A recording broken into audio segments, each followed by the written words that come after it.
She walked the length of the Wexley ballroom in a ruby silk gown, past 300 witnesses, and stopped in front of the man no woman in London had spoken to in 2 years. "Your Grace," she said. Her voice was low and entirely steady. "I came to ask for the first dance." The orchestra had not yet begun. The candles in the chandelier above her trembled in their wax. Behind her, Lady Marchmont's fan stopped mid-flutter. Somewhere by the punch table, a glass touched marble too sharply and rang. The Duke of Wexley, who had been standing in the alcove behind a column of carved oak, half hidden, half watching, the way he had stood at every ball his sister forced him to attend, did not move for a full breath. Then he moved. He stepped out of the shadow into the candlelight, and the room saw him properly for the first time that season. Edmund Ashburn was 27 years old, broad through the shoulder in a way no tailoring could disguise, dark-haired, grey-eyed, with a thin, pale scar running the underside of his jaw where a horse had thrown him at 16. He was beautiful in the cold, exhausted way that people pointed at and whispered about in carriages on the way home. He had been called the Cursed Duke for 2 years, in pamphlets, in card rooms, in the cruel dressing rooms of women who had never met him. He looked down at the woman in ruby silk and said, very quietly, "You should not have done that." "I know," said Lady Annabel Wharton. She did not lower her eyes. Her hair was the colour of dark autumn copper, tucked low at the nape with a single jet pin, and her hands, the hands of a woman who had spent the last 14 months copying her father's manuscripts in a Bath sick room, were ungloved, which was a small scandal in itself. She offered him the right one. The orchestra struck the first note of the opening waltz. 300 guests held their breath. Edmund Ashbourne took her hand. He had not touched the gloved or ungloved hand of an unmarried Englishwoman since the third broken engagement, 18 months ago. He had forgotten how warm a living hand could be through ballroom silk. Her fingers closed on his, with the deliberateness that made him understand she had calculated this. Every step across the room, every angle, every witness. She had not stumbled into him. She had aimed. "Lady Annabel," he said. Her name surprised him as it left his mouth. He had not realized he knew it. "If you stay on this floor with me, by morning every paper in town will have your name in it." "They already have my name." She inclined her head a quarter inch, the smallest of acknowledgments. "I returned to London 4 days ago, Your Grace. The papers have done their work. What they have not yet decided is what to do with me. I would like to give them a story." He nearly laughed. He had not laughed inside this house in a year. "What story?" he said. "That you are not what they say you are." The waltz began. He led her into the turn, because his body had been trained from childhood to lead a waltz, and could do it without his consent. His left hand settled at the small of her back with a precision that surprised her. He danced as cleanly as a man who fought, all weight and economy, no theatre. The room watched. The room would watch them for the next 4 minutes, whether they spoke or not, and they both knew it. "Why?" he said, low, against her hair. "Are you doing this?" "Because my father wrote to you for 9 years, she said. "Because you wrote to him for 9 years. Because I read every one of your letters before I posted his replies. And the man who wrote those letters is not a man who could be cursed." He missed a step. It was a small miss, a fractional hesitation that no one across the room would have noticed.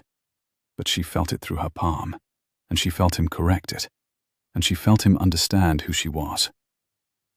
"Mary Annabel," he said. The 2 syllables of his late correspondent's signature, the ones he had read at the end of Sir Cuthbert Wharton's last 6 letters. M.A. "My father's hand failed in March," she said. "I wrote the last 6 in his name. I lost him in July." "I am sorry," he said. "I know." They turned through the chalk dust on the polished floor. The candle smoke and the perfume of late blooming roses brought from the orangery wove together into something that smelled, he thought distantly, like grief and like courage. He was holding the hand of a woman who had read every honest word he had written for nearly a decade, and he had not known she existed. "What do you want?" he said. "I want to know why you have let 3 women in 3 years break their engagements with you in public, when a single sentence from you would have ended the rumor. I want to know who is paying them, and why, and what you are protecting." She paused. The waltz turned them again, slower. "And after that, I want a great many other things. But we will not discuss those tonight."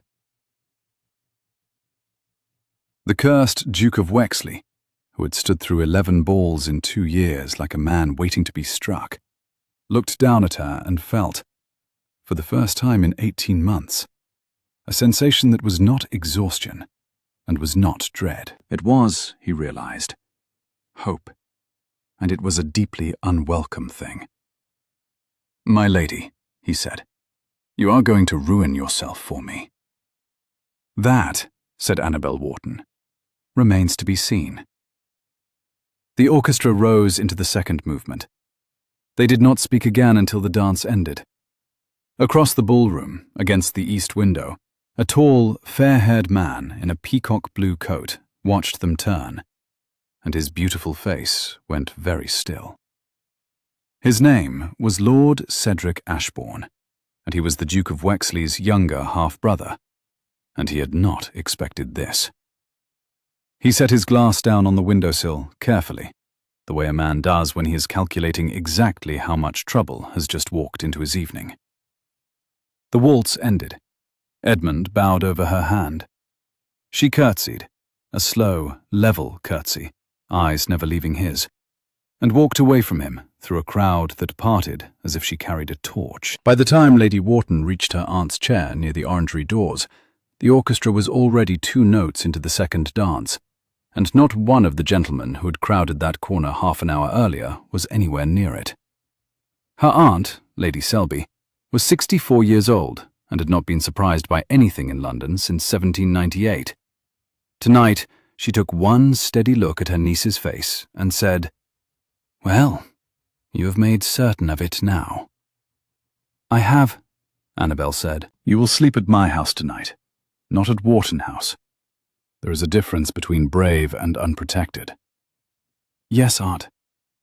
Lady Selby was already rising, fan closed, eyes on the doors. "And Annabel," she added, very softly, as the older woman's gloved hand closed on her niece's wrist with surprising strength. "If he was worth 9 years of your father's letters, he is worth what you just did.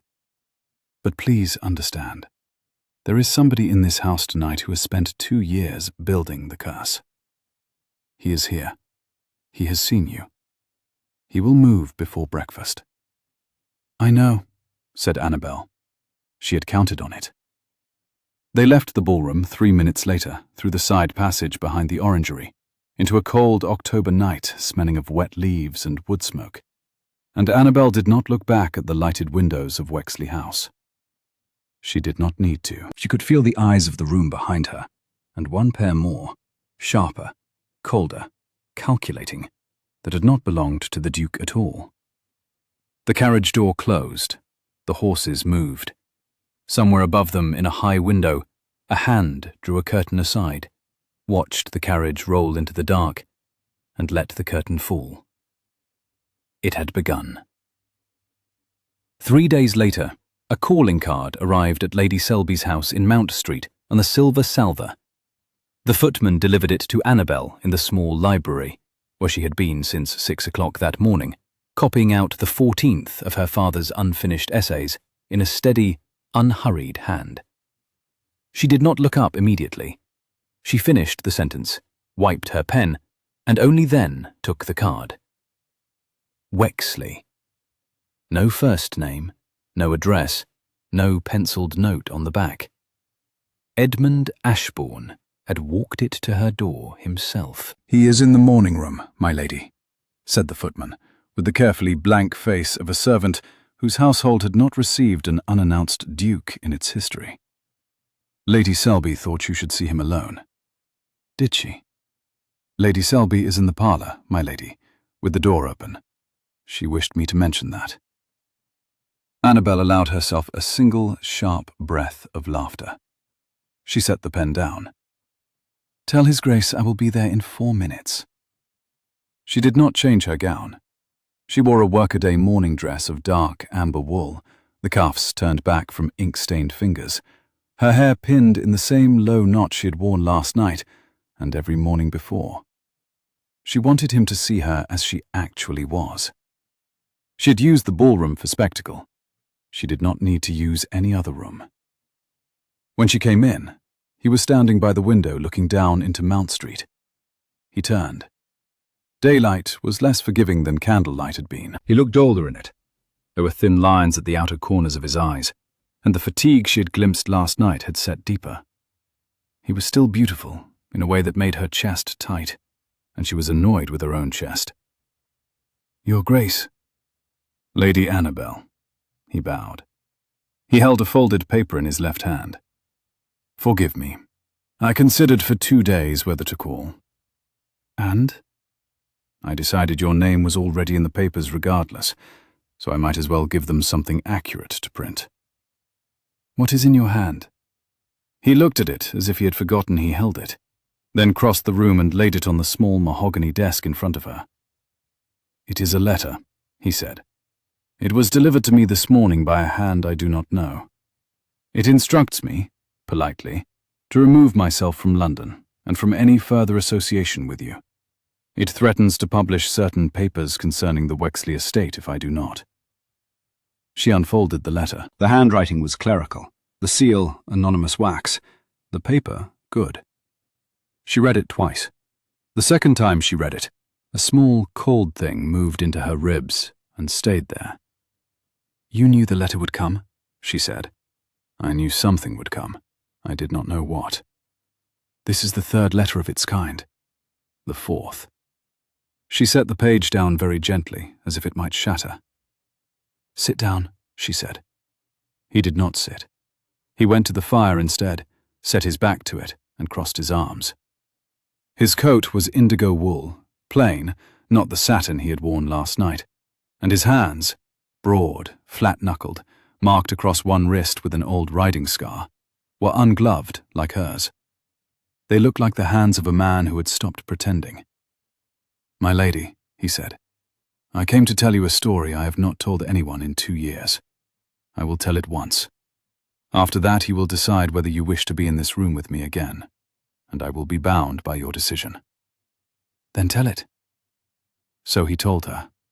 He told her about Eleanor Bramley, the first fiancée, who had broken with him in April 2 years ago, after receiving, he discovered later, a folded note slid under her bedroom door at 3 in the morning, claiming the Duke's late mother had hanged herself after bearing a son who was not legitimate.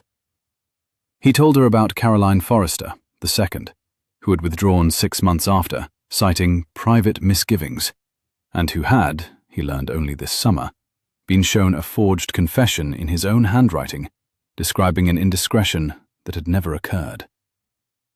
He told her about Lady Frances Hatley, the third, last spring, who had simply wept when he came to her father's house and said she could not, would not, could never explain why, only that she begged him never to ask her for an explanation, because the answer would do harm to people she loved.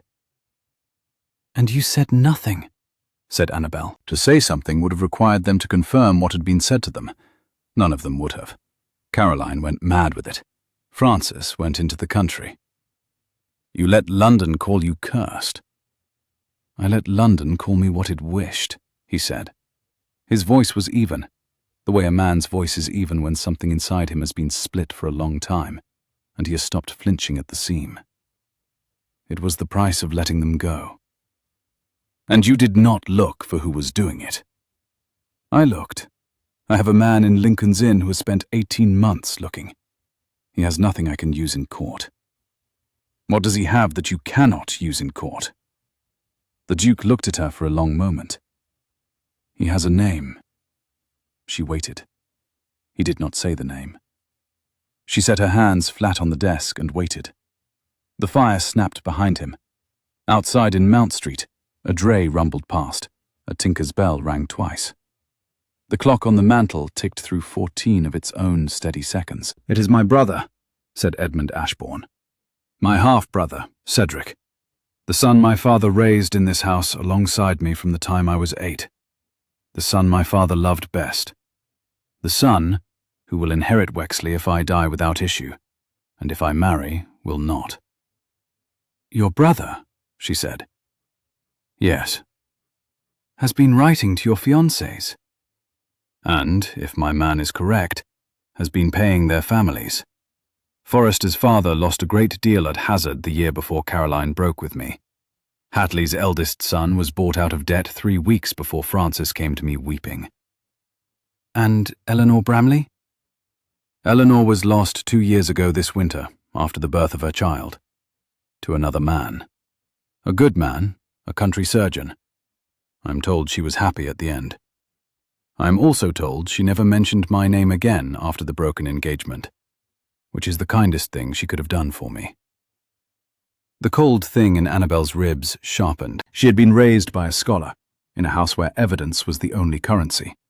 She had read enough of the Wexley letters her father kept in a locked drawer to know that the man across the room from her had spent a decade building his interior life out of botany and Roman roads and the slow, patient correspondence of a stranger's father, because his actual house had become a place where he could not safely trust the man who slept 3 rooms down the hall.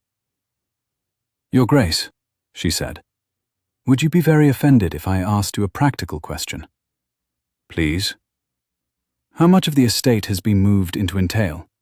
Not the entail you cannot break, but new instruments since your father was lost to you?" A small flicker of something, surprise or relief, went across his face. "You read the law." "My father had me read the law alongside the Latin. He believed an unmarried Englishwoman with no brothers ought to know what she was likely to lose." 3 properties, he said, all since 1813. All under instruments drafted by a solicitor I did not retain. Cedric did.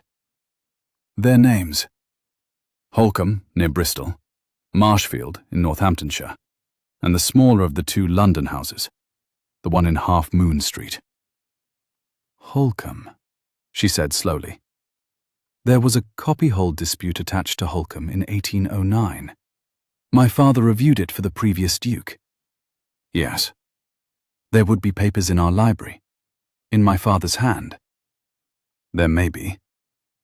"And those papers, if they exist, would describe how Holcombe was originally settled, and on whom."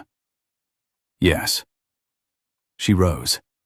She crossed to the small bell pull beside the fireplace and rang it twice, sharply, the way a woman summons a footman who is to be sent on a real errand and not a polite one. "Your Grace," she said over her shoulder, "I am going to require approximately 3 days. After that, I believe I will have something we can use." Edmund Ashbourne, who had stood at 11 balls like a man waiting to be struck, looked at the back of Lady Annabel Wharton's head as she stood at the mantel and gave instructions to a footman in a quick, practical voice, and felt the second, deeply unwelcome sensation in 3 days. He realized, with a flat sort of astonishment, that he had walked into this room intending to release her honorably, and that he was not going to be permitted to do it. "My lady," he said when the footman had gone. She turned. "You have been alone with this for 2 years," she said. "You will not be alone with it any longer. Is that understood?" "Yes," he said. He did not try to argue. He had been raised by women who did not wish to be argued with when they had used that voice. "Good. Now sit down. My aunt will bring tea, because she is incapable of allowing a duke to remain on his feet in her morning room for longer than 10 minutes. And you will tell me everything your man in Lincoln's Inn has gathered. Every receipt, every name, every fact, however small." He sat. He talked for 2¼ hours. Lady Selby brought the tea herself, with a silver pot and 4 sandwiches no one ate, and stayed for exactly long enough to satisfy the proprieties, before retreating to the parlour, with the door pointedly open. Edmund spread papers across the desk.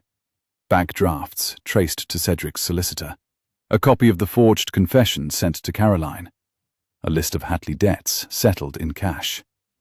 Annabel read them in the same patient, unhurried way she had copied her father's essays, making small marks in pencil at the margins. When he ran out of papers, she had filled half a sheet with notes in a small, level hand, and she was not finished thinking. She looked up. "There is one thing missing." "Tell me." "Cedric is 40,000 a year in debt of his own. My man has not been able to confirm a figure. I can." She tapped the pencil once against the desk. "My cousin, Gerald Wharton, sits in the Bank of England. He owes my father a favour from 1817, and now owes me. By Friday I will know the figure to within £100, and I will know who his largest creditor is. Cedric is not paying these women out of charity. He is paying them out of the next inheritance. Yours." Edmund went very still. "He is borrowing against the title." "He is borrowing against your death, or your continued solitude. Either suits him." The fire made a small sound, like a question. "My lady," said Edmund Ashburn, very carefully, "do you understand what you are walking into?" "I understand that for 9 years I read letters from a man who described, at length and with great kindness, the satisfaction of repairing a Roman well in a tenant's south field. I understand that no man capable of writing those letters could have done what was attributed to him. I understand that I am 26 years old, that I have no brothers, that my father is gone, and that I have spent the last 14 months in a sick room in Bath, being polite to people I did not respect. I am tired of being polite, Your Grace. I am very tired of it." Annabel. It was the first time he had used her name without a title. It came out softer than he had intended. She looked at him. The autumn afternoon had moved far enough across the sky to put a clean band of gold light along her cheekbone, and he saw, unwilling, exactly how she would look at 30 and at 40, and the small, fierce knowledge that he wanted to be present to see it shook him. "Yes," she said. "I came here to release you from any obligation you might feel. I cannot ask you to stay in this. Cedric is more dangerous than you understand. I ask that you let me leave London, and that you do not see me again until this is done, however long it takes."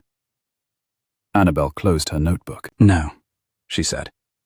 "Your Grace, you may leave London if you wish, but you will go to Wexley. You will permit me to follow you in 3 days, with my notes and Mr. Carrick from Lincoln's Inn. Yes, I have already written to him. And you will allow my aunt to chaperone the entire arrangement for as long as it requires. You will not ride about the countryside alone, because that is precisely the sort of foolishness gentlemen mistake for honor. Do we understand each other?" He almost smiled. The smile did not quite arrive, but it had been on the way. "Yes, my lady." "Good. Now finish your tea. It is going cold, and my aunt's housekeeper will be unbearable for a week if you do not." He drank his tea. When he stood to go, an hour later, the autumn light had thinned into the long, low, copper and violet glow of an October dusk, and the fire had burned to a low red. He took his hat from the footman. At the door of the morning room, he paused and turned, as if he had to say one more thing or it would lodge. "Lady Annabel." "Yes?" "Thank you for the dance."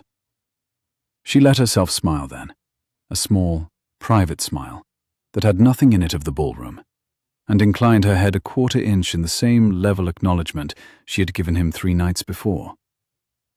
"Your Grace," she said, "the dance was the easy part." He laughed. It was a short, surprised laugh, the kind a man makes when he has not laughed in a year, and his body remembers the shape of it before his mind does. Annabel heard it. She would carry the sound of it back to her father's library, and through the next 4 days of preparation, and on the 5th morning, when she rose at dawn to begin the journey to Wexley, it would still be the first thing she thought of. She did not know yet that Lord Cedric Ashbourne, by then, had already moved. Wexley Hall stood 3 miles inland from the Hampshire coast, on a low ridge of ash and oak, behind iron gates and a long avenue of beeches whose leaves in October were the colour of old amber. Annabel saw it for the first time at 4:30 in the afternoon, from the window of the Selby travelling carriage, with her aunt asleep against the cushions opposite, and Mr. Carrick, her father's old solicitor's grandson, 28 and serious-eyed, sitting upright across from her with a leather case across his knees. "That is a great deal of house," said Mr. Carrick. "It is," said Annabel. The carriage swung between the gates. Beech leaves spun into the windows. At the top of the avenue, a man stood on the front steps with his hands behind his back, and although she had only seen him in a ballroom and a London morning room, Annabel knew the line of his shoulders before she could see his face. He had been waiting on the step for an hour. He came down the gravel as the carriage stopped. He helped her aunt down first, with a courtesy so complete that Lady Selby afterwards admitted she had not expected to be charmed by a duke before tea, then handed Annabel down himself. His hand under her elbow was warm and very steady. He held her arm a beat longer than the descent required. "My lady." "Your Grace." "You came." "I said I would." He did not let go of her elbow at once. His thumb moved, very slightly, across the wool of her sleeve, and then he released her, and they walked up the steps. The hall inside Wexley was vast, vaulted, and lit by candle-stands rather than chandeliers. Edmund kept fewer servants than his rank required, and lived in 2 wings rather than 4. The portraits on the long wall were of Ashbournes from 400 years. The third from the end was of his mother, the late Duchess, painted at 20 in a green silk gown with a small jet brooch shaped like an oak leaf at her throat. Annabel stopped in front of the portrait. "That brooch," she said. "My mother's. It is the brooch in the locket Cedric wears." Edmund went still beside her. "What?" "At the ball. At your sister's ball 2 nights before ours. He was wearing a small gold case at his watch chain. It was open. There was a miniature of a brooch, that brooch, set in it as a memento. I assumed he kept it after her death. My mother was buried wearing that brooch." A small, cold silence. "Then," said Annabel, "we know who opened her grave." Edmund Ashbourne closed his eyes for one full breath. Annabel watched him absorb the information, and the way his jaw set, without theatre, without curse, told her almost everything she needed to know about the man she had come for. "Mr. Carrick," he said. He did not turn around. "How long do you require to prepare your papers?" 3 full days, Your Grace, with access to your library." "You shall have it. Lady Selby, my housekeeper has prepared the south wing for you. Lady Annabel, you have the room next to your aunt's. Dinner is at 7. Cedric is expected the day after tomorrow." Annabel looked at him. "You wrote to him?" "I wrote to my brother 3 days ago, yes. I told him I had become engaged to Lady Annabel Wharton, that the announcement would be in the Times by Tuesday, and that I expected him at Wexley to congratulate me in person before he read about it." "You did not consult me." "I did not wish to consult you. I wished to put you in the open." He turned now and looked at her, and his grey eyes were as steady as she had ever seen them. "If we are to do this, my lady, we are not going to do it from behind a door. He has had the dark for 2 years. He will not have it any longer." It was, she realized, the first time he had decided something for both of them. She did not, surprisingly, mind. She inclined her head in the same 1/4 inch acknowledgement and went upstairs to her room. It rained that evening. She found Edmund in the library after dinner. The library at Wexley was the room he had described in 9 years of letters to her father. A long, low gallery of oak shelves, 2 fireplaces, a bay window over the rose garden, a desk piled in the disordered way of a man who used books rather than displayed them. She had walked the length of it in her mind 100 times. To stand in it now was a strange, half-dizzy thing, like recognizing a face in a crowd. He was at the bay window, his back to the door, one arm braced against the frame. He did not turn when she came in. He had heard her footstep in the corridor. "You have read this room before," he said. "I have." "Tell me what you remember." "The wallpaper above the south fireplace is foxed in a small triangle near the cornice. You wrote that in 1816. You said it looked like a hare's ear. I am pleased it is still there." He laughed again, a short, real laugh. "It is." She crossed the room and stood beside him at the window. The rain came in soft slants against the glass. Below in the dark, lantern light from the stables ran along wet leaves and slate roofs. Somewhere in the wet garden, a fox called once and went quiet. He did not look at her. He looked at the rain. "I have to ask you something," he said, "and I have to ask it before anything else happens between us." "Ask." "Did you walk across that ballroom because you wanted to, or because you had read my letters and decided I was a project worth saving?" Annabel did not answer at once. She thought about lying. She thought about lying very seriously for a full second. Then she discarded it. "Both," she said. He turned his head at last. "Both," she said again, quietly, evenly. "I came to London because my father had gone, and I was free for the first time in my adult life. I came to your sister's ball because I had read every letter you had written to my father, and I had decided that if you were as you wrote yourself, I wished to know you. I asked you for that dance because in the carriage on the way I lost my nerve at the door, and the only way I could think to recover it was to do something I could not undo. So I did it. The project came first. The wanting came in the dance." He looked at her for a long time. "I do not know whether to thank you or to send you away." "You will not send me away." "No." "Then thank me later. After Cedric." She did not move closer. He did not reach for her.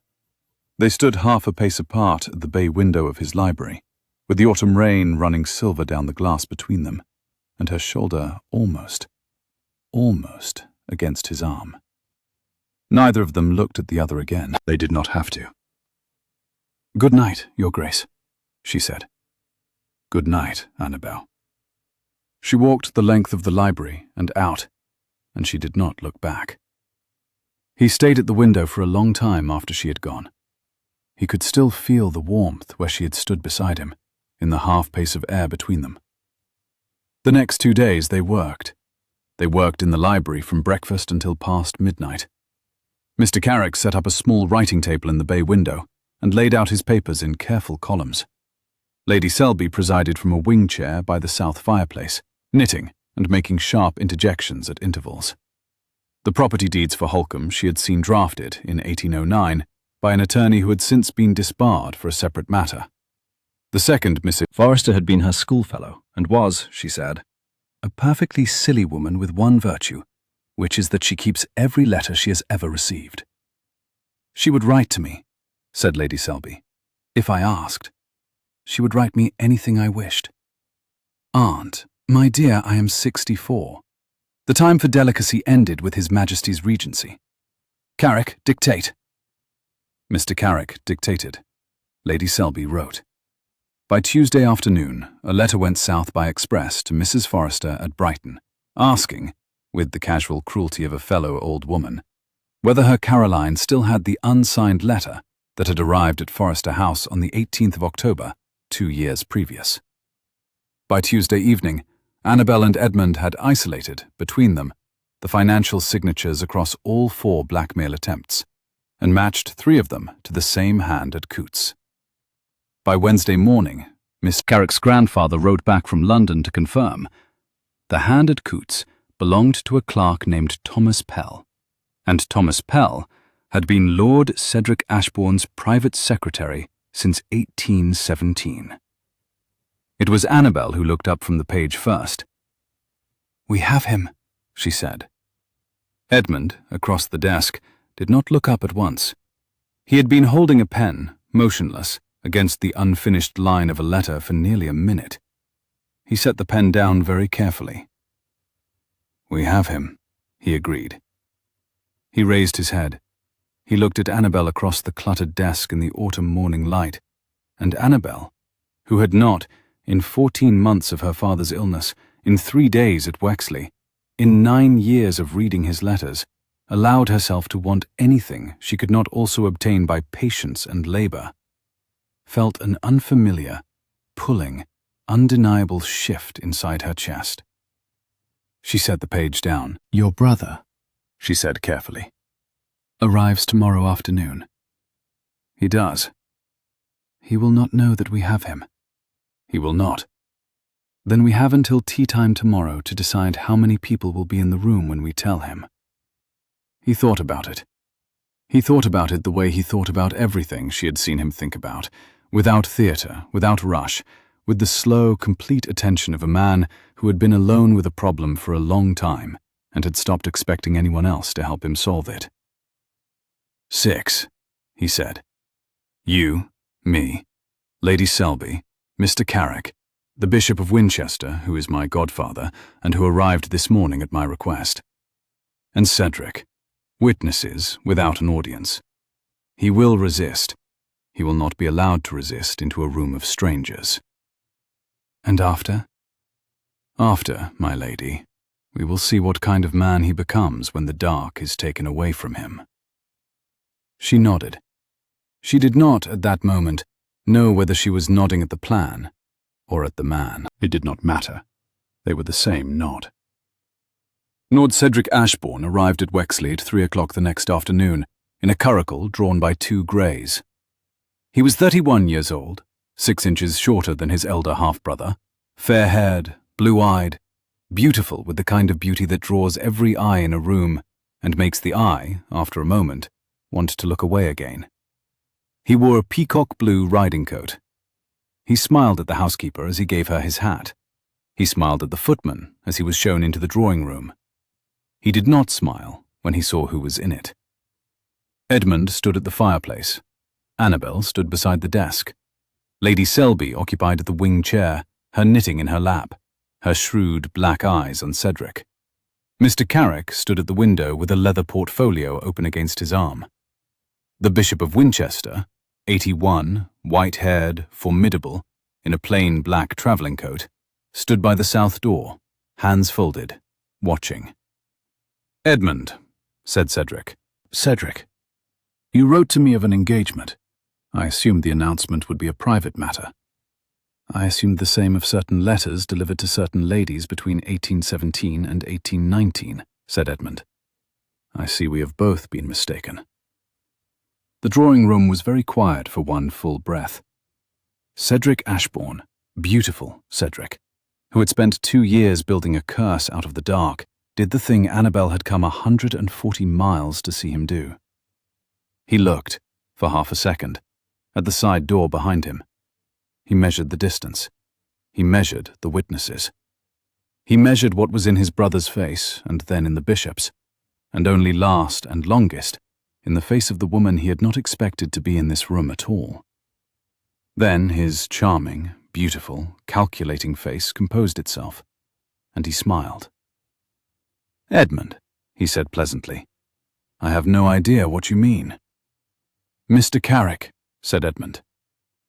Mr. Carrick crossed the carpet in 5 even paces. He laid the leather portfolio on the small inlaid table between Cedric and the fire, opened it, and turned the first paper. The bank draft drawn on Coots, signed by Thomas Pell, dated the 3rd of April, 1818, for 200 guineas, paid into the personal account of Mr. Aloysius Forrester, face up, so that Cedric could read it without bending. Cedric did not bend. "This proves nothing," he said. "Mr. Pell is a clerk. He has many employers." "He has one," said Annabel. It was the first time she had spoken in his presence. Cedric Ashbourne turned his attention on her in full for the first time since the ball, and she saw, with a clarity that did not surprise her, exactly what kind of man he was. "My lady," he said, and his beautiful smile sharpened. I do not believe we have been introduced. We have not. My name is Annabel Wharton.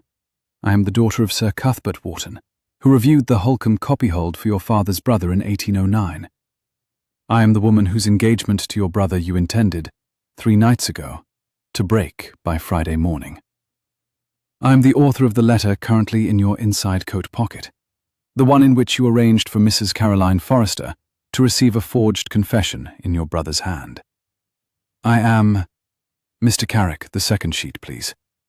The witness who can match the handwriting on the directing of that letter to the hand on this list of Coote's disbursements, signed by your secretary on your authority, traced and verified by the Bank of England this morning by my cousin, Mr. Gerald Wharton, at my request.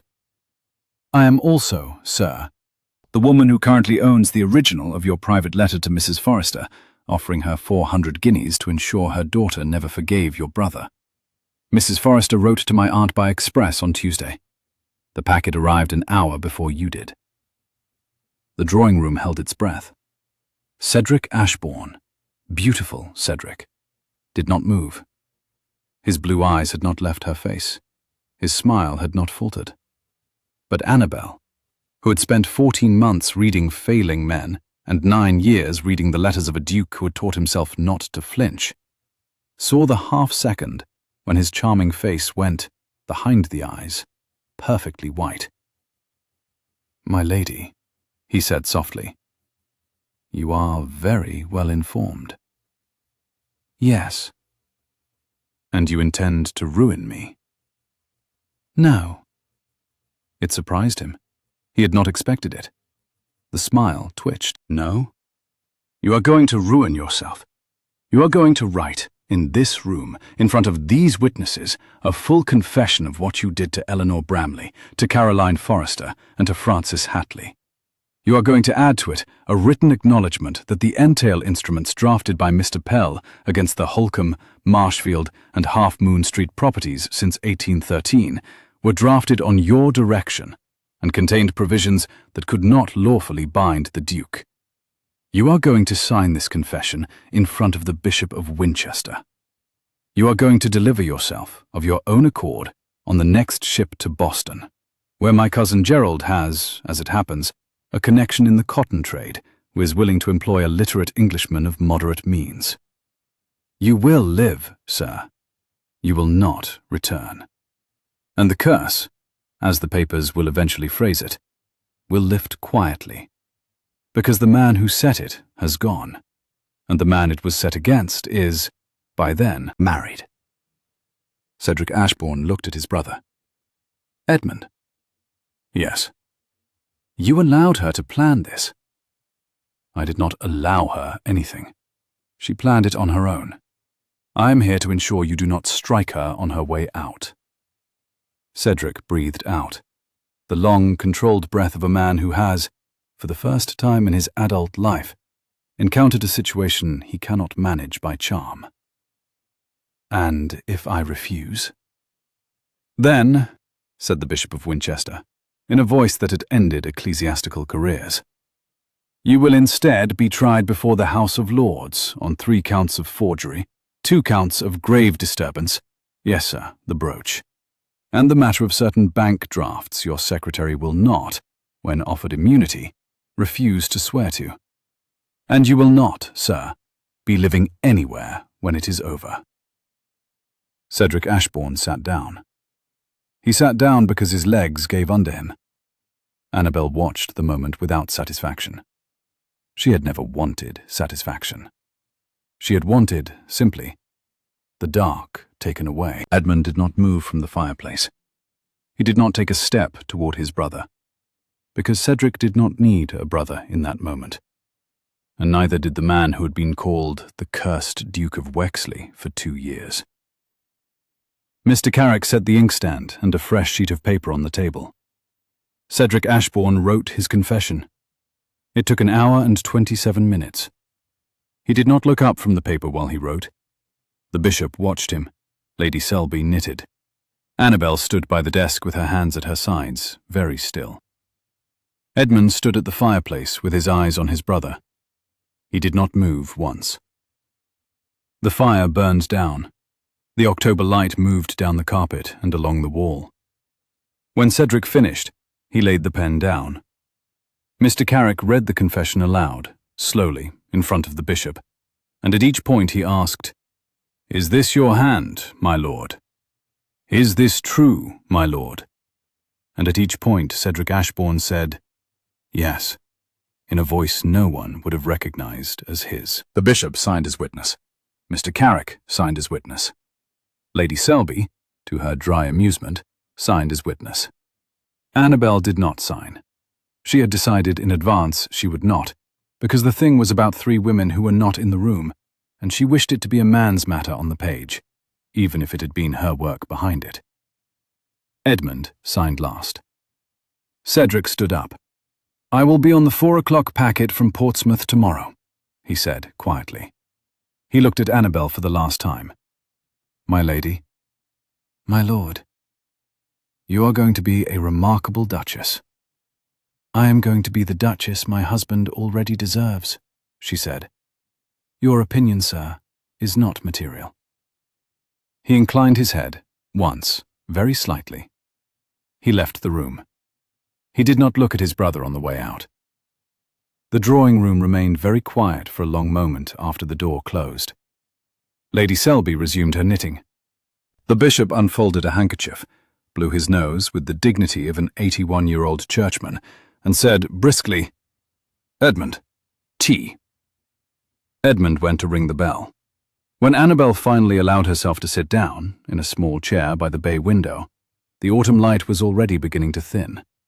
Her hands, she noticed in a distant way, were trembling. Edmund saw it. He did not draw attention to it. He simply walked across the room, set a cup of tea by her elbow, and remained there, standing, his hand briefly on the back of her chair. A steadiness, a presence, a thing she could lean against without naming it. She did not look up. "Thank you," she said. "No, my lady," said Edmund Ashbourne. "Thank you." He left his hand where it was. That evening, after the bishop had been driven to the inn at Botley with his confession and his witness statements, after Lady Selby had retired with a brandy and the steady satisfaction of a woman who had assisted in the destruction of an unworthy man, after Mr. Carrick had organized his papers and gone to bed early, after the household had quieted and the rain had returned in long, soft gusts against the windows, Annabel went again to the library. The fire was low. The bay window was dark. He was in the wing chair beside the south fireplace, in shirt-sleeves and waistcoat, his coat across the back of a second chair, a glass of port untouched on the small table at his side. He looked, at last, like a man who had set something down. She closed the door behind her. He looked up. "Annabel." "Edmund."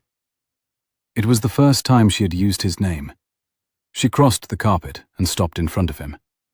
He set the port aside and stood. He was very tall in shirt-sleeves, broader than he had looked in evening coats, and the firelight caught the underside of his jaw, where the old scar ran.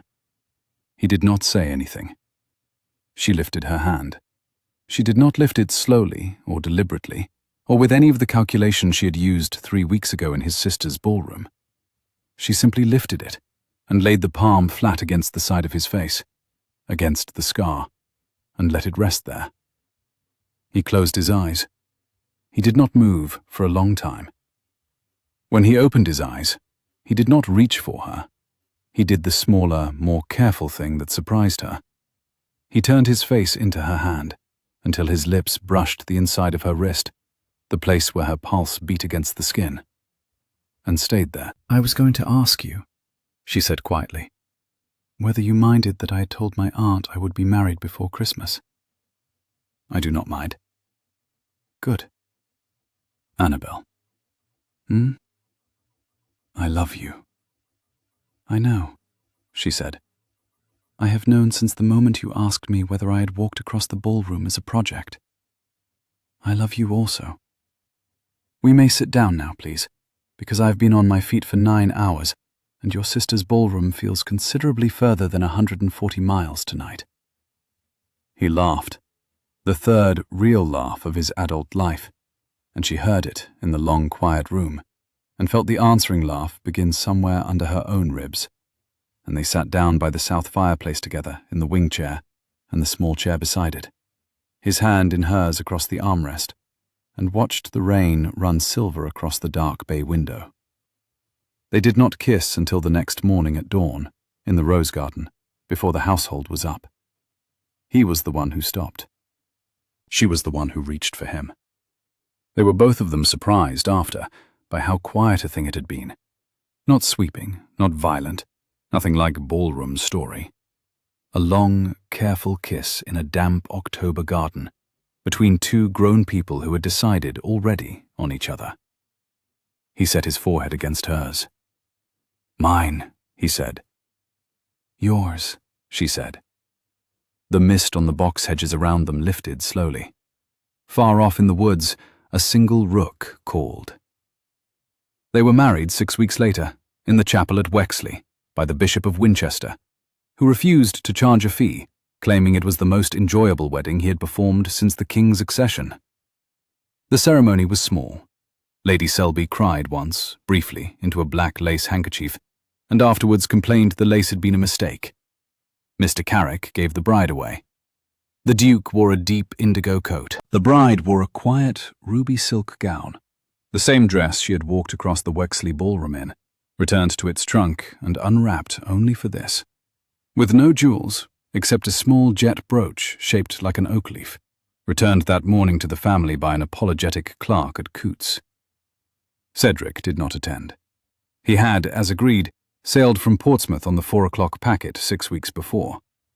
He sent a single letter from Boston a year later, brief and unsigned in the family hand, which Edmund read and then put away unanswered in the locked drawer with the other family papers. He never wrote again.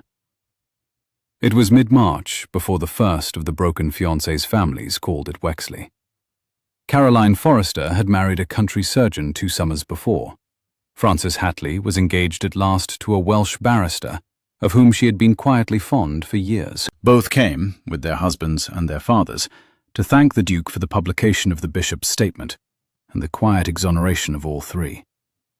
Edmund received them in the library, by the bay window, in a grave and gentle voice.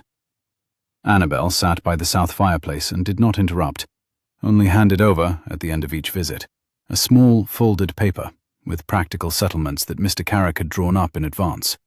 A sum that would not heal what could not be healed, but would ease, in their daughters' households, what could be eased. When the third visit ended, Edmund came across the long, low gallery and stood beside her at the fire. "Annabel." "Yes?" "You spent your father's inheritance." "Half of it." "You will not regret it." "No."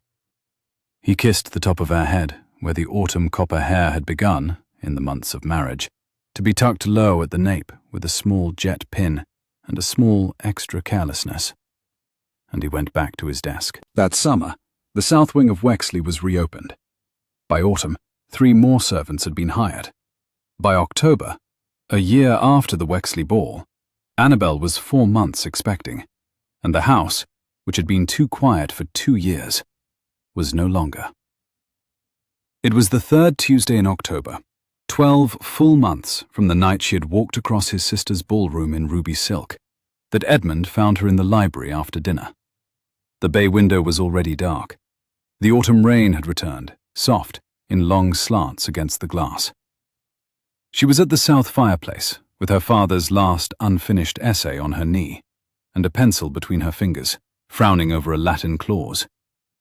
He sat down in the wing chair across from her. "Annabel."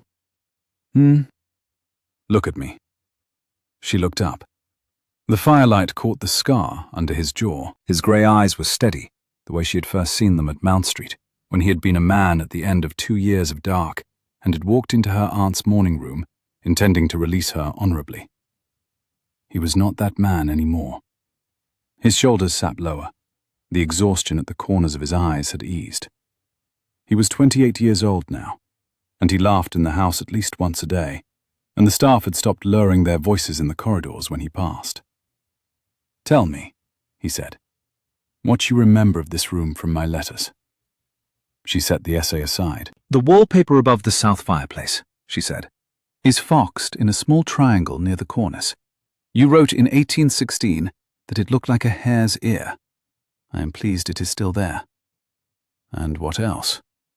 That the bay window in autumn smells of wood smoke and wet rose.